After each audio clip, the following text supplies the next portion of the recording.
Alright, so that was the boss. I actually decided not to speedrun it just in case anybody just wants to see the whole bot instead of having to move to my other video. That would just be annoying, so they can have the chance of watching the fight with without it being sped up or whatever.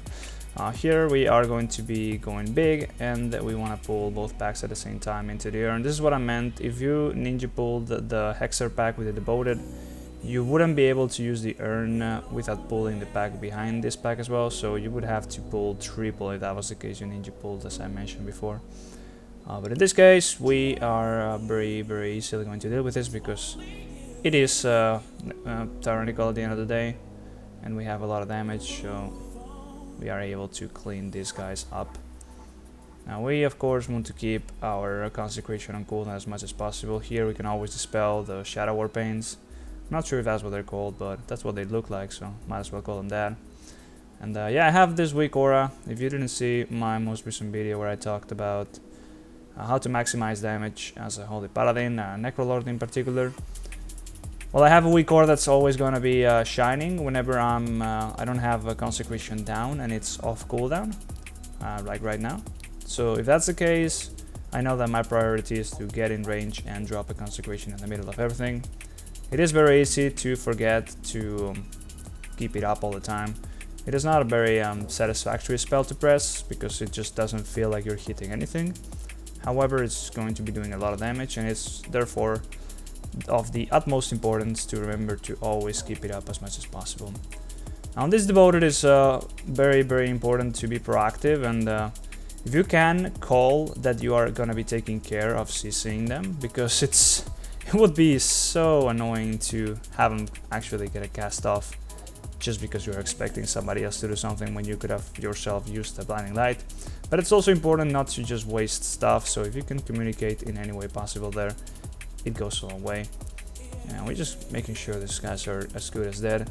In this case, we're able to keep the Ur alive a little bit, and the goal of this is to basically to use it as late as possible so we can get some of the value from it for the next big pack outside of this corridor.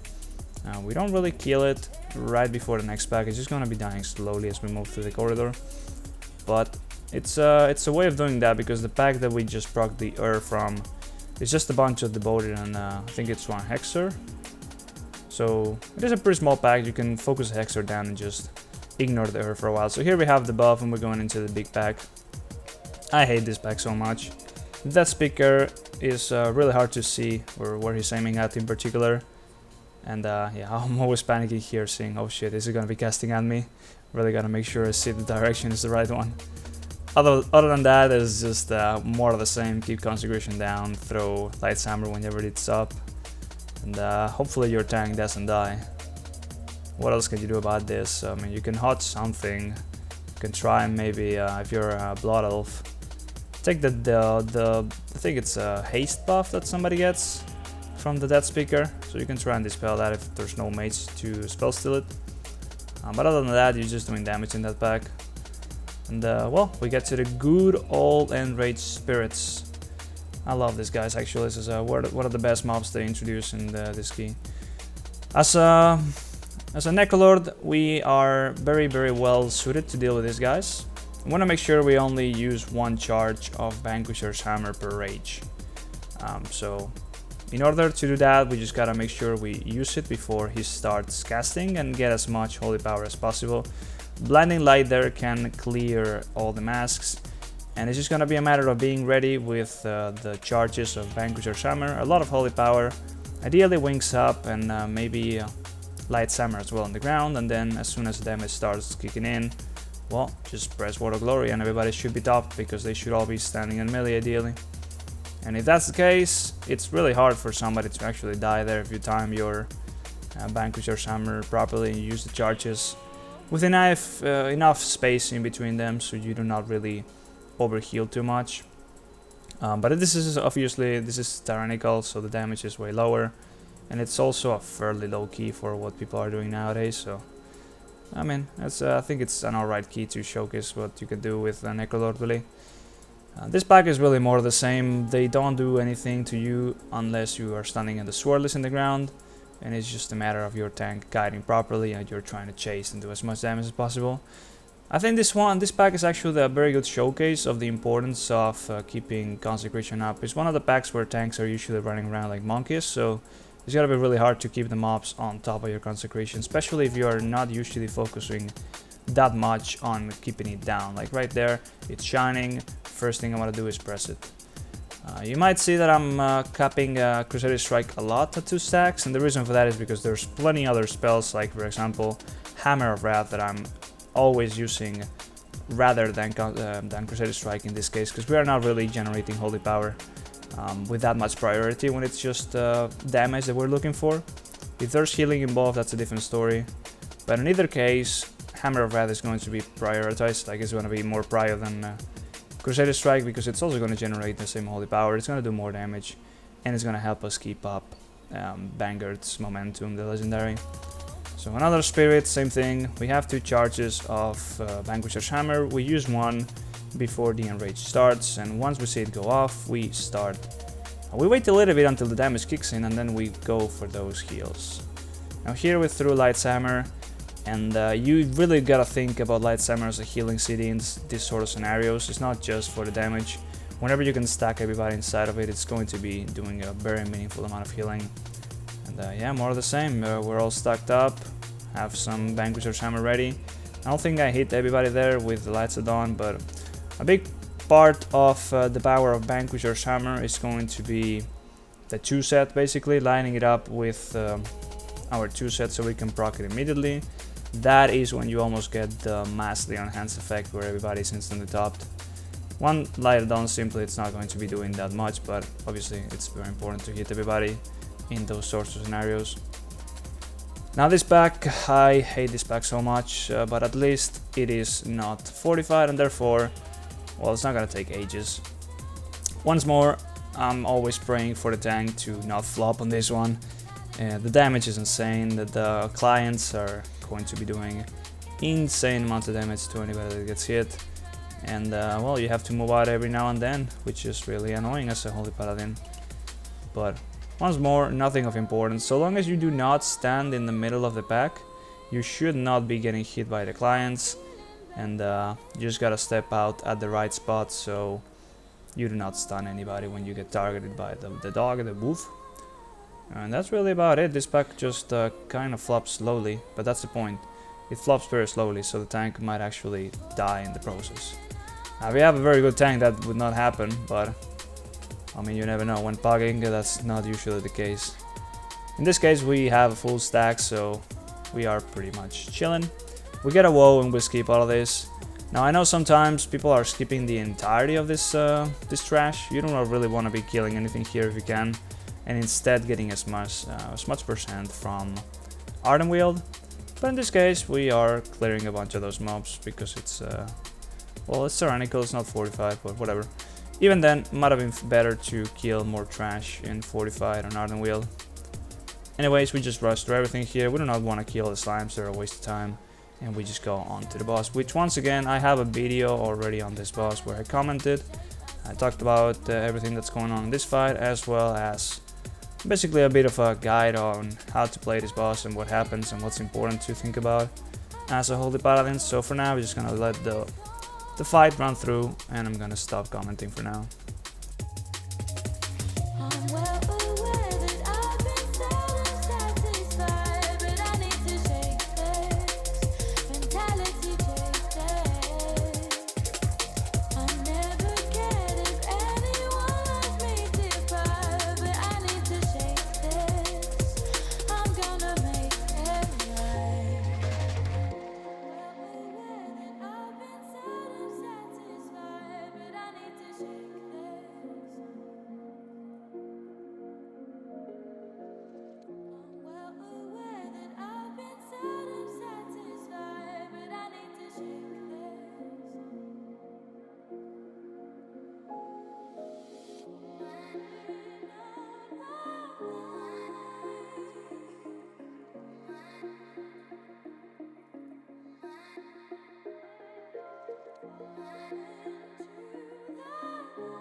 And there goes the boss. One of my least favorite fights, by the way. Just tracks on and on. There's a lot of things that seem a lot of bullshit, at least personally. And here's a display of how to not try and skip this mob. Yeah, I don't know what I was going for, but obviously I pulled dagger, I was too close. It's the case of being indecisive and not knowing whether to go or not go until it's too late and you just fuck up. The classic. So since we already killed the spirit before, we are able to just rush to the next pack, and we're gonna be using the urn to blast this entire thing. Once more, dead speakers, I hate them, and in this case, when you are pulling everything into the urn from afar, the pull takes a couple seconds to assemble and like stack up, so yeah, you might have a dead speaker frontal going on in the meantime, like right now. But hopefully you can interrupt it with the urn and then you don't even have to think about it. Now on packs like this where they are so big, you want to be using a lot of Shield of the Righteous. If you look at the bottom left, on top of my HP, you can see the spells that I'm using. And well, you can see that there will be some Shield of Righteous being used whenever there's no healing necessary. Sometimes oh, there we go, yeah, well, the tank did get hit by one of the swordless here, but we managed to revive him. And yeah, sometimes I do like to consume the charges of Vanquisher's Hammer for the sake of cooldown reduction, as well as just preemptively healing somebody, even if it might not be of the utmost necessity at that point. But it depends on the comp. In this case, we have 4 melees, so I'm pretty comfortable dropping Paladin around for the sake of CDR. In the case of having only 3 melees, that would not be that much the case, and I would instead be using a lot more Shield of Righteous. But for the most part, whenever you see 3 or more mobs, it is advised that you use Shield of the Righteous instead of going for any amount of CDR. Especially if you have wings up, the amount of damage that Shield of Righteous is able to do is a lot, should never be underlooked. It's I'm not sure how much overall it does at the end of the dungeon really, but yeah, it is a lot. It's like 700k or more, depending on the dungeon of course. Like pull like this, getting a Shield of Righteous in the middle of that pack is going to go a long way. But yeah, it is one of the things that's hardest to really know for sure whether you should go for a Shield of the Righteous or you should go for Light of Dawn. Even myself, I don't really follow a strict rule. You just kind of have to think about it on the spot and what you think might be best and what you can do. Especially if you can spare Holy Power or not. That's the main thing you should think about. If you should definitely be spending the Holy Power on healing or otherwise offensively with something that's not going to give you any healing value basically. Although it does apply a big defensive on you. I mean, that's a lot of armor. You can pretty much stunk a couple melees easily with that buff. But now we're going to be doing another massive pull onto the urn, and we have everything ready. Now it feels so good to not have to be constrained by Ashen and Mythic Plus. It always seems that you always have things up. Wings come back around almost instantly, and even if they are not, you're going to be getting a proc at some point soon. So now in a pack like this where they are stunned in the urn, you always want to be using as much damage as you can, and therefore don't even think about the cooldown reduction at that point. Just go ham and focus on using as much Shield of Righteous as you can in there, because you're going to be getting the buff from the extra damage from the urn during that time, so make sure you capitalize on it. But you can see the power of a good comp over here. Everything's just destroyed immediately. I'm not even doing bad damage really, but obviously Boon of the Ascended there would have melted these guys, like doing like 20k or something like that. And we're gonna be ninja pulling a lot of this stuff.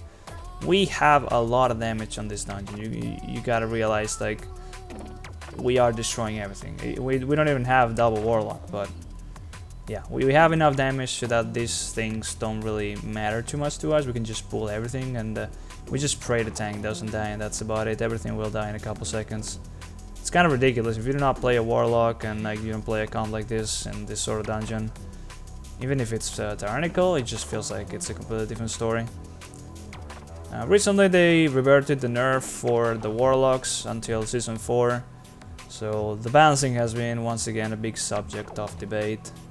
I really honestly think it should have been done way before, like basically anybody else, but I mean, it is what it is. Blizzard don't really know how to balance this game, so what can we do about that? And as you can see, we're just demolishing the pack. I'm saving Lighthammer over here because obviously the pack is already dead almost. And these kind of packs, we are moving so far, so quickly through them, especially here because there's a lot of stuff to pull. But even if you throw a Lighthammer, the tank is very, very likely going to be kiting out of it very quickly. So you want to make sure you kind of realize that, okay, now we're going to be able to take this chill here, so they're going to be able to stand on the Lighthammer. We're going to get a lot of value out of it. It's a spell that more often than not is just going to be, you know, not doing anything and sitting far away, but if you can try and maximize its value, well, it does do a little bit of damage here and there, right? So yeah, you can try min-maxing it that way, but you cannot expect your group to play around your Lighthammer, let's be honest. And then once again, hat slings, you want to make sure you're interrupting those. Usually Hodge is a very good spell for that, so if you can go ahead and be yourself who's doing that, well, you can volunteer and help your DPSers out by doing that. But otherwise, we're going to be mauling through all of these guys, slowly but steadily moving through this corridor. And I just love this whole ninja pulling section of the dungeon. Consistent AoE damage, and not much of it really requires yourself to be stressing out about healing. It's really all on the tank. And let's be honest, if you're playing with a Blood Decay, usually they don't really require any healing if they're good enough. They could be 100% and get one shot if they're bad, so your healing won't really make a difference in most scenarios. Especially because you already have the beacon, so you're already doing something for the most part. But yeah, it's a lot of ninja pulling, a lot of keeping Consecration on the ground. I cannot stress enough how important it is. Consecration on the ground is just your main source of damage. Now I want to say I don't have the Resonant Reservoir Trinket from Sausage from the raid, so my damage is obviously going to be way lower because of that. Especially with pools of this size and a dungeon like this one. That trinket would be doing like 1k or probably more than 1k of my overall damage at the end of the dungeon. Not having it is putting me at like at 6k overall at the end or something like that. It's not bad, but obviously it could be better with that trinket. But yeah, my guild is still extending. We're still trying to kill the jailer on Mythic, so we're just focusing on that for now. I'm not trying to bother to get somebody to help me on Heroic either, because I cannot even loot the trinket myself. That's fucked up. Yeah, it doesn't drop if you're a Holy Paladin or a Paladin in general. You cannot change loot spec to it. I guess you know that already, but anyways, I'm gonna be cutting this here as well, and I'll see you after the boss is dead.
That's one of the cleanest that I've done this boss, even though we had one person die.